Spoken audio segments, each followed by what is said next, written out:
Rengi 3. faz. Kilometre. Pekvan direğin içinden görüldüğü gibi.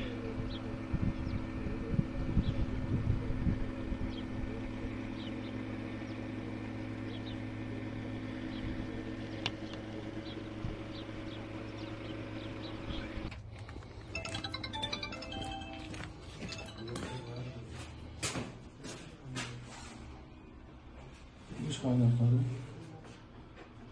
7 hemen otoparkının içi.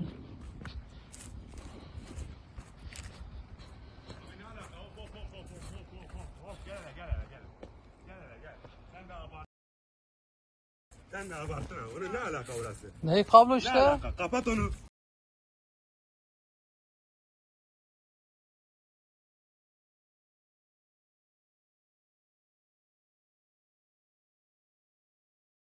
Beni niye çekiyorsun? Sen hiç çekmeyen.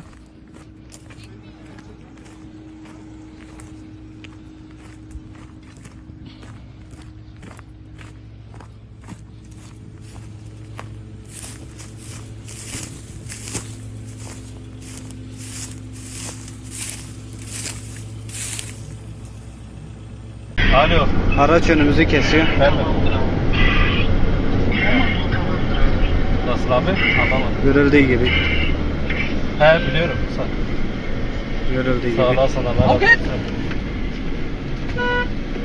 Estağfurullah. Evet. Ara 112. Neresidir? Abone. Kapat hele.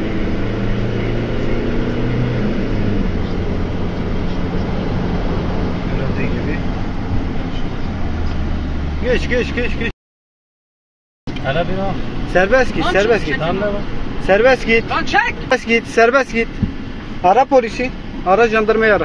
Jandarma önündedir. Sağından git.